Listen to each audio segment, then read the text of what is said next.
If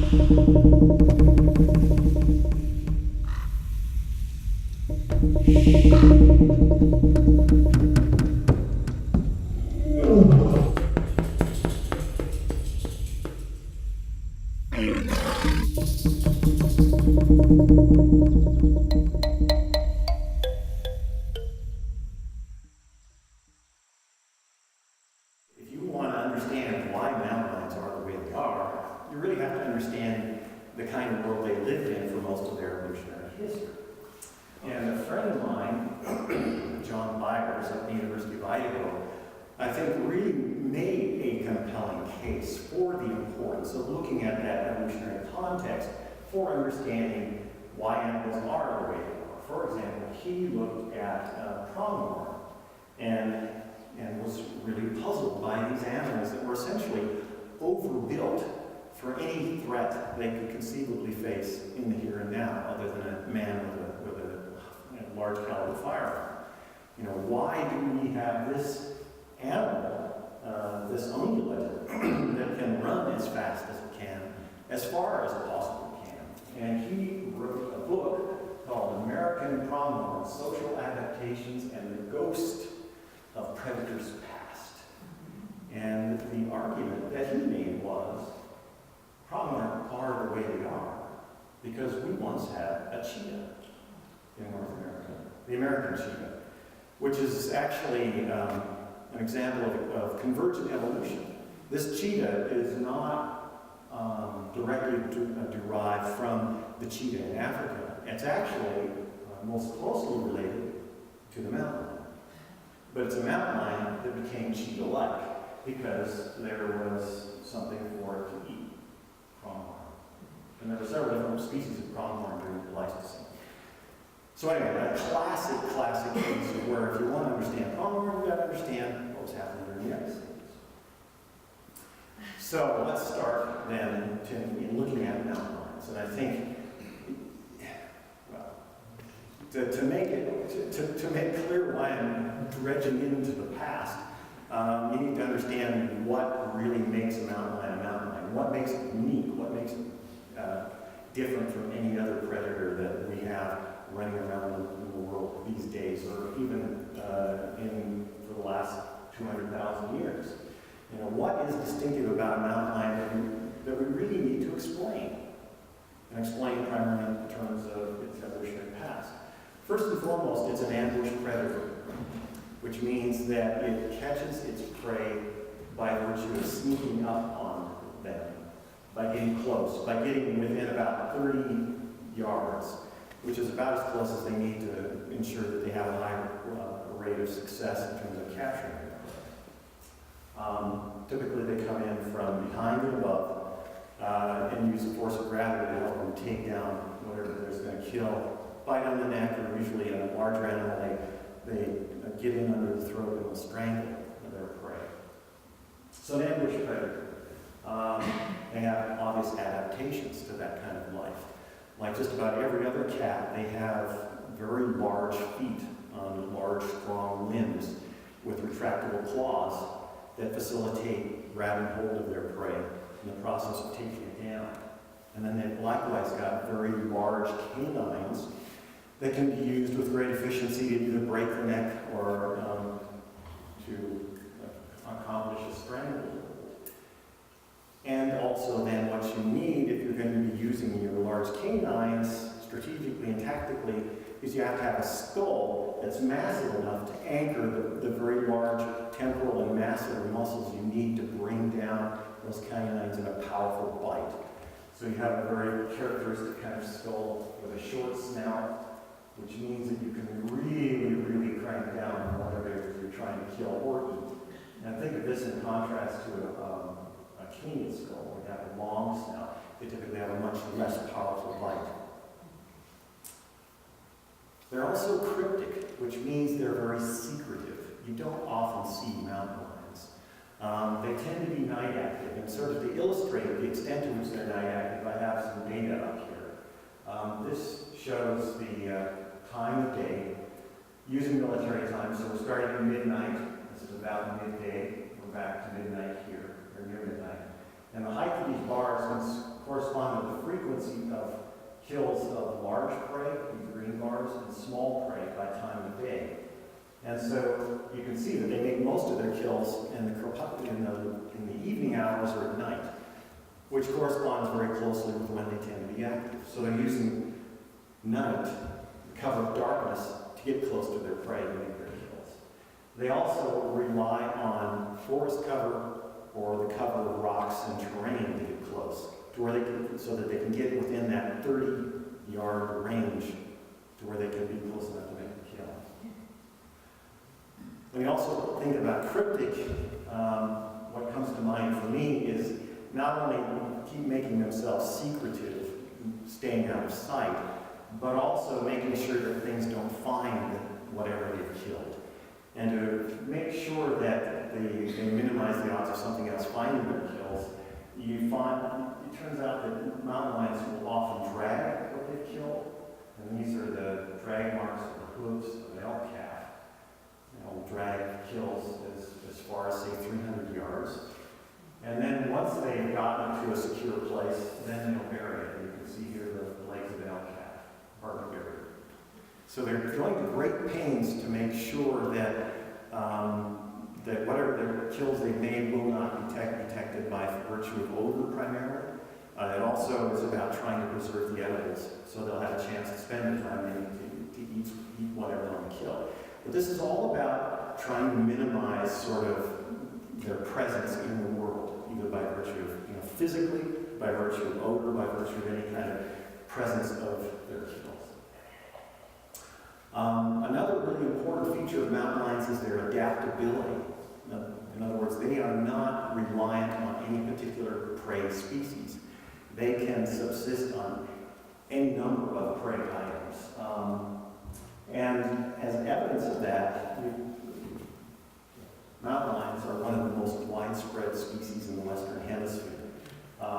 This shows the range of mountain lions, all the way from the Yukon down to far southern to Patagonia. I've identified the various subspecies here.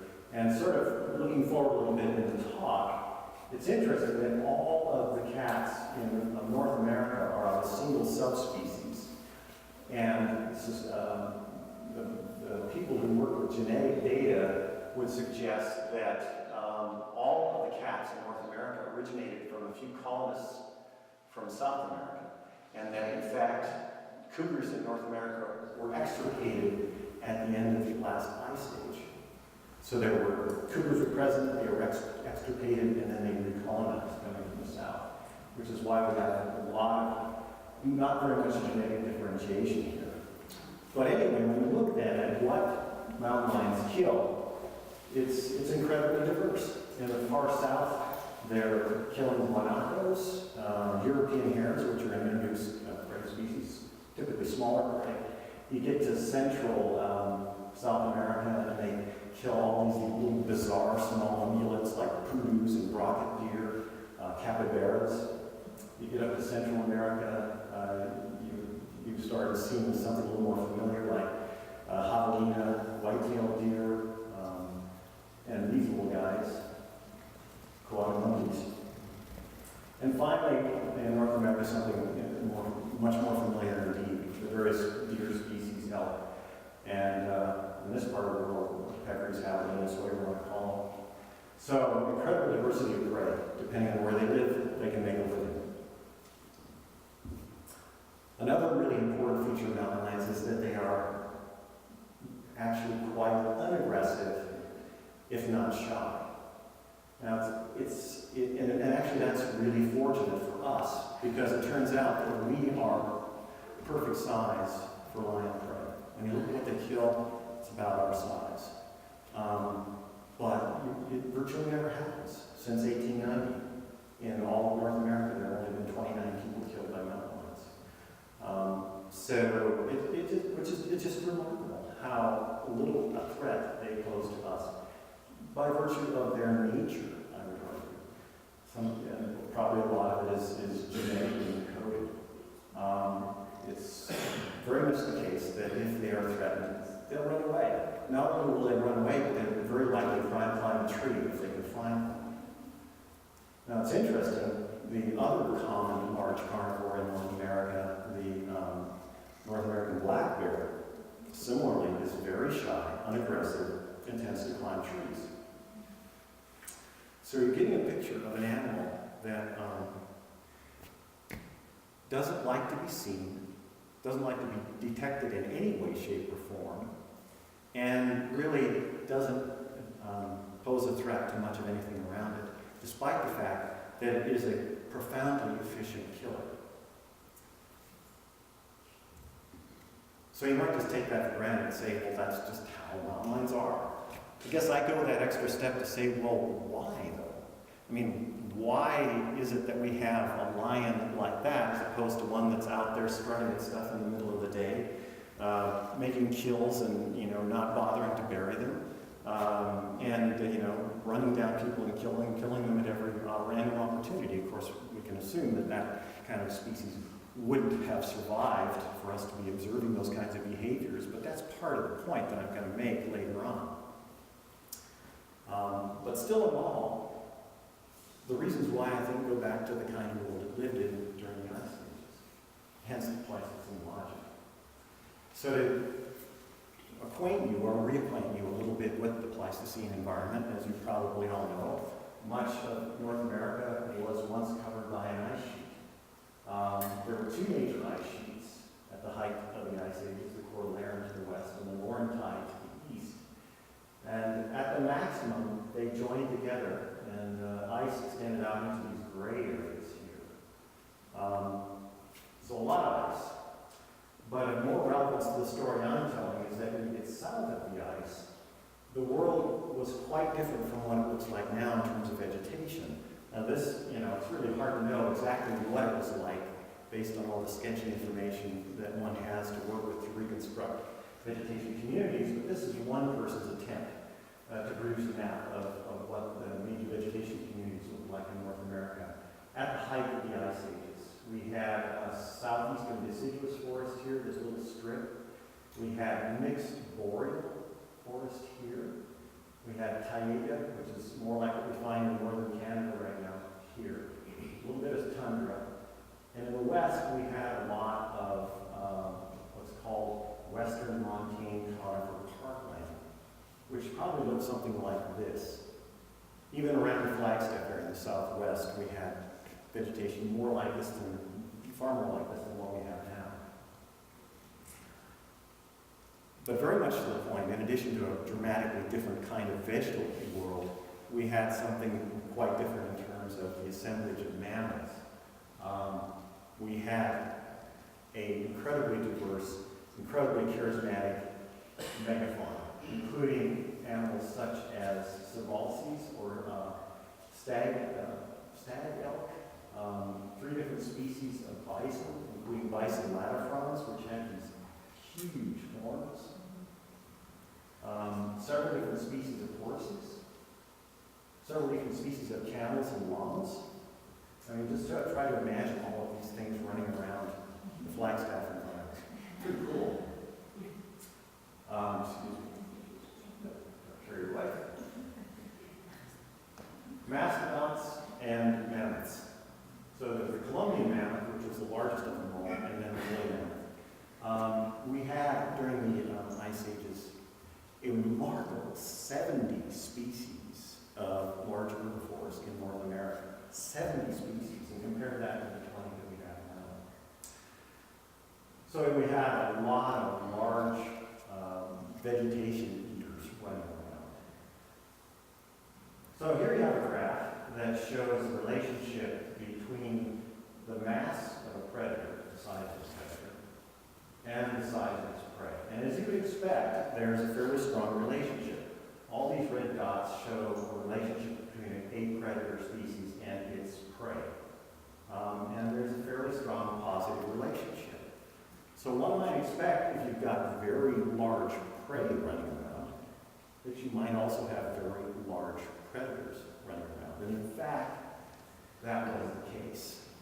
And this is one artist's graphic representation of what the commingling of large predators and large prey might look like. This, believe it or not, we had a lion called Panthera atrox, or Panthera atrox, depending on who you believe. It was 20 to 25% larger than the African lion, one of the largest felids ever. And they probably roamed in packs, and probably took down large bison like Bison antiquus or Bison latifrons. So just to give you a little, bestiary here, looking at some of these large predators, we had a bunch of different bears. At the very far back, we had the giant short-faced bear that stood this tall at the shoulder and weighed close to a ton. It was considered to be about the largest terrestrial mammalian predator ever. And a close relative, I'm pushing the wrong button, I tell you. Arcturus pristinus, which is closely related to Florida cave bear, and the North American black bear, which is the one familiar with in that whole entourage assemblage. This gives you a sense of some of the characteristic weights. A much more recent arrival was the grizzly bear. It didn't arrive until about 13,000 years ago. We look at the canids, we had the familiar gray wolf, but we also had the dire wolf, which was much heftier. And then we come to the felids. We had the American lion, the dirt-toothed cat, Homotherium, the saber-toothed cat, Smilodon, the jaguar, the American cheetah, and finally the puma. And of those, the puma was the puniest of them all. So imagine a pride of lions weighing close to 1,000 pounds. I mean, Smilodon also around 880 pounds. And these, they're pretty sure, all ran in prides or packs, hunted in prides or packs. Likewise, the dire wolf. The bears were all probably solitary. So you're getting a picture of what the world might have looked like for this little guy.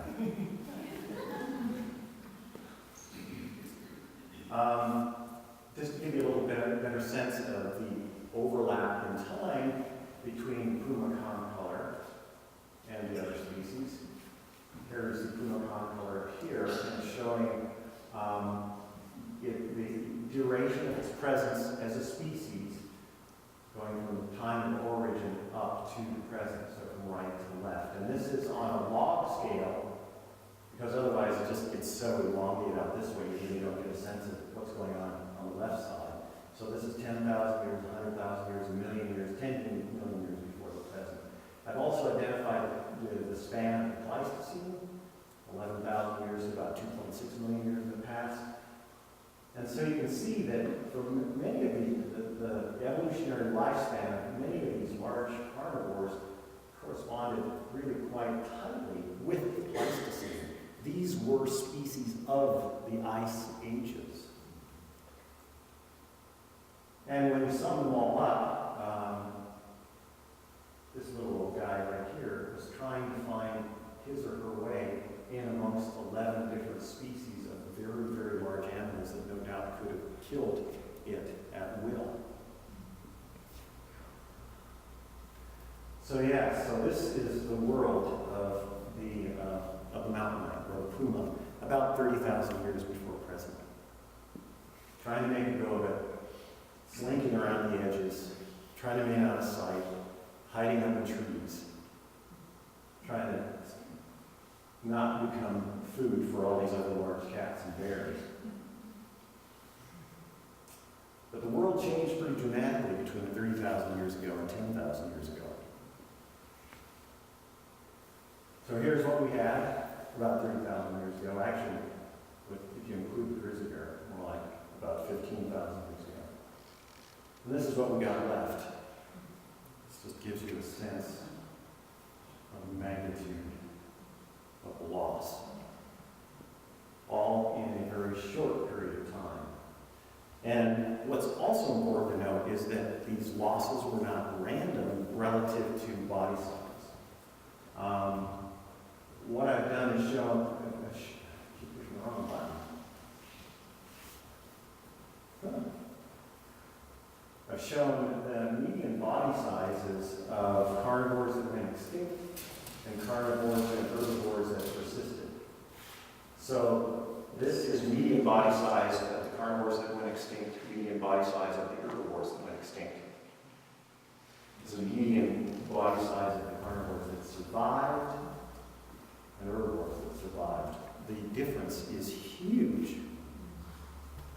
So extinction was very, very selective for the very largest of mammals.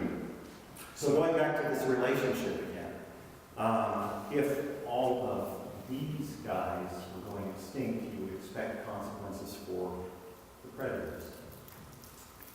Now this takes a little bit of explanation. I've got pairs of dots, a diamond below that a circle, a diamond below that a circle. And each one of these pairs corresponds to a species. So in this case, this pair corresponds to mountain lion. This pair corresponds to the saber-toothed cat, the American lion, and the short-faced bear. Now these diamonds represent how many prey species were available to each of these predators during the ice ages. The dots are the number that would have been available to them under current conditions.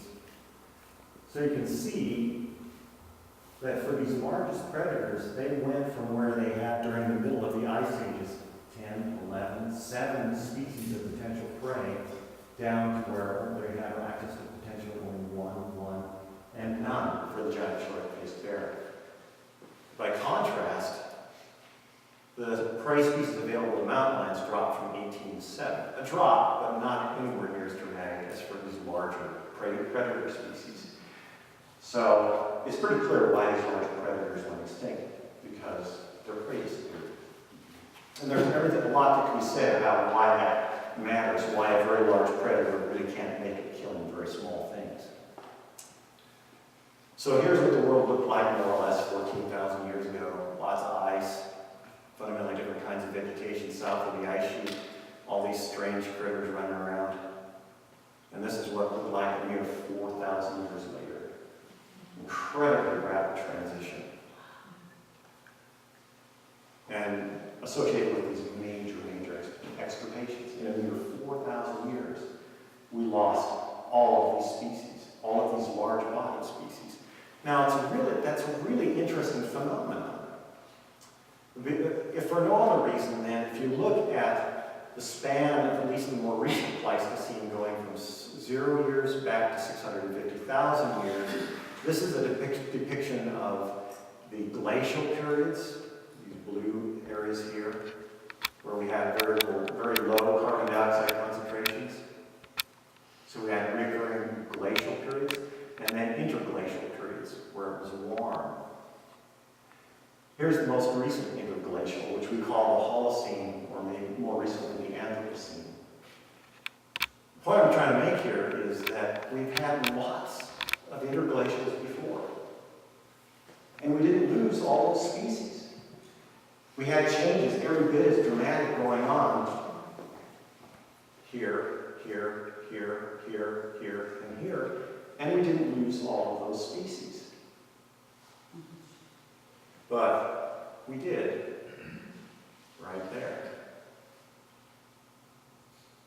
And there's, I think, warranted speculation that we humans were having all major effects even back around 13,000 years ago.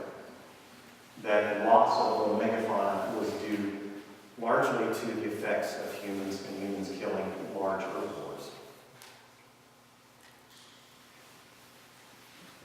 So with a sense perhaps of the important role that humans have played, I think ahead to the next extinctions that are underway,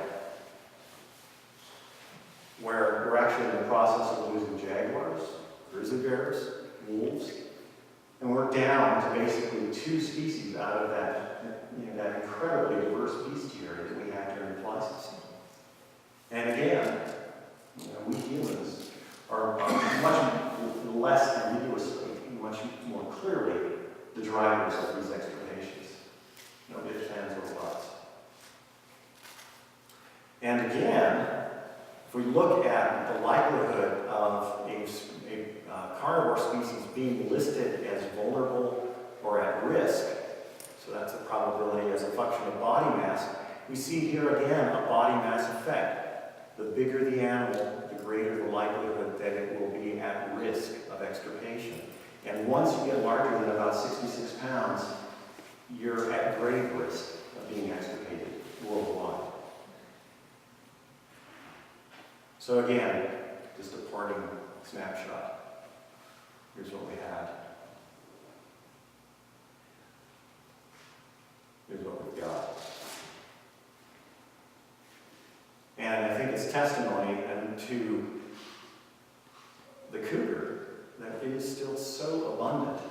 And it's so abundant primarily because of all those traits that evolved in context of the Pleistocene, trying to stay out of the way of all those other species that could kill it. And all of those adaptations have transferred over to it being able to survive and adapt to the threats that humans pose to it. So I'll leave you with that thought.